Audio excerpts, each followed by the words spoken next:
let's go back to a real world situation that I face all the time, where I've got a chief marketing officer or a product officer within a company, and they're saying, I believe that the customer experience is really important, I'm all behind it. Give me some tools to help me bring my CFO on board with this great movement that we're about to embark on. What would you say? I think that you have to approach it, the financial argument, from two perspectives. There's a macro perspective and there's a micro perspective. The macro, I think the best example of that is the study we spoke about earlier that my company does, which looks at the shareholder performance of companies that excel in customer experience versus those that do poorly in it. And the results are simply striking. You know, the contrast, it's like unbelievable.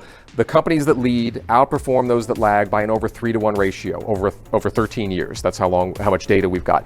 From a macro standpoint, I find when I put that graphic in front of CFOs, in front of CEOs, it can't help but turn their heads. I'm not saying that they're just going to write a blank check right then and there, right? But when you look at that and you see how companies that do this well outperform the market and outperform those that do it poorly, suddenly you start to say to yourself, wait, there's something here. Like there is actually something tangible here. So I think that's a good conversation starter at a macro level.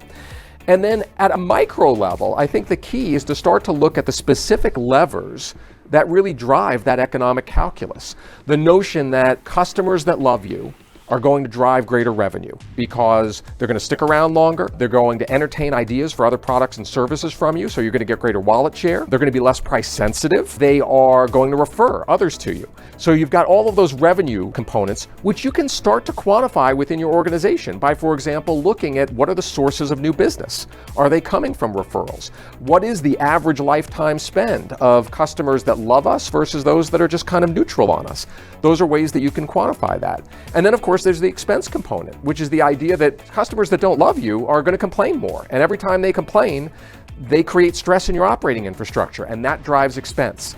And so you could quantify, as a CFO, you could look at the customers that love you, that have been loyal to you, and look at how much expense are they driving in your organization versus those that, seem to hate you and just seem to never, be satisfied. And I would argue that when you start to compare those numbers, you're going to come up with an economic calculus specific to your company, the micro level, that's going to say, hey, yeah, you know what? These numbers bear out even within our own organization. And it pays to create more promoters. It pays to create lifelong fans.